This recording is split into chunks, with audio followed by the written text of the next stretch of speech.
ఈ సంవత్సరము మకర రాశి వారికి ఏందంటే టూర్‌లు ఎక్కువగా తిరుగుతారు. ప్రయాణాలు ఎక్కువగా ఉంటాయి. అది కొంటాను, ఇది కొంటాను, అక్కడికెళ్తాను, ఇక్కడికెళ్తాను అన్నీ తిరుగుతారు. ఏ పనులు జరగవు. అన్ని విఘ్నాలవుతానే ఉంటాయి. ముఖ్యంగా అప్పుల పాలవుతారు. ఈ సంవత్సరం మకర రాశి వారికి విపరీతమైన రుణం అవుతుంది. అప్పుల పాలవుతారు. తప్పుడు నిర్ణయాలు తీసుకుంటారు.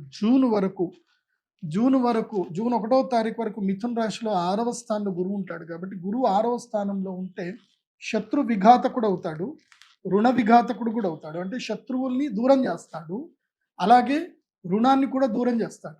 మంచిదే. తర్వాత 7వ స్థానం లోపల గురువు వస్తాడు. జూన్ 1వ తారీఖు నుంచి అక్టోబర్ 31 వరకు 7వ స్థానంలో గురువు వస్తాడు. ఇది మంచి టైం అండి మకర రాశి వారికి. ఇది ఆదాయం సమయము, కష్టపడే సమయం, సూపర్ టైం. ఈ టైంలో మీ లైఫ్ మొత్తం చేంజ్ అయిపోతుంది.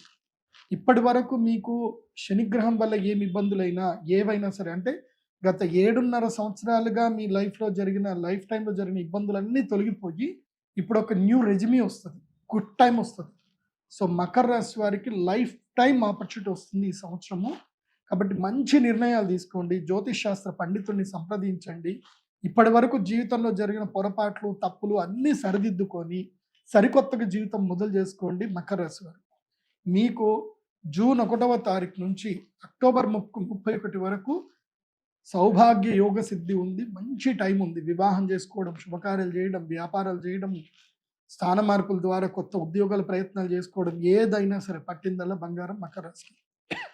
కానీ అక్టోబర్ 31 తర్వాత జనవరి 24 వరకు సైలెంట్ మోడ్లోకి వెళ్ళిపోండి. ప్రపంచానికి కనబడకండి. ఎక్కడైనా తీర్థయాత్ర వెళ్ళండి, నిదానంగా ఉండండి. ఎందుకోసమంటే అష్టమ గురుడు వస్తున్నాడు. సింహరాశి లోపలికి అష్టమ గురుడు అతిచారుడు అయితే ఆరోగ్య భంగం జరుగుతుంది, మానసిక రోగాలు జరుగుతాయి, హృద్రోగాలు వస్తాయి, స్థైర్యం కోల్పోతారు, మోసపోతారు, ఇవన్నీ కూడా జరుగుతాయి. అండ్ వన్ మోర్ ఏంటంటే మీకు 3వ స్థానంలో శనిగ్రహం ఉన్నాడు కాబట్టి మంచి మిత్రుల్ని కల్పిస్తాడు. తర్వాత మీకు రియలైజ్ చేస్తాడు, మీరు ఏది రైట్ ఏది రాంగ్ అని రియలైజ్ చేపిస్తాడు. కానీ 2వ స్థానంలో ఉన్న రాహు మాత్రం ధన నష్టం కలిగిస్తాడు. కాబట్టి దుర్గాదేవి ఆరాధన రెగ్యులర్గా చేసుకోండి. మళ్ళీ జనవరి తర్వాత ఫిబ్రవరి నుంచి మళ్ళీ గోదావరి పుష్కరాలు ప్రారంభమైనంతసేపు మీ లైఫ్ చాలా బాగుంటుంది. ఈ సంవత్సరం ఎక్కువగా దుర్గాదేవి ఆరాధన చేయండి. ప్రతి మంగళవారము రాహుకాలములు అంటే 3 నుంచి 4:30 మధ్యలో రాహుకాలంలో దుర్గాదేవి అమ్మవారి దేవాలయానికి వెళ్ళి నిమ్మకాయ దీపాలు వెలిగించండి. అమ్మవారికి 11 దీపాలు వెలిగించి ఖడ్గమాల స్తోత్రం చదవండి. ఇలా 18 వారాలు చేసుకోండి. అంత బాగుంటుంది మకర రాశి.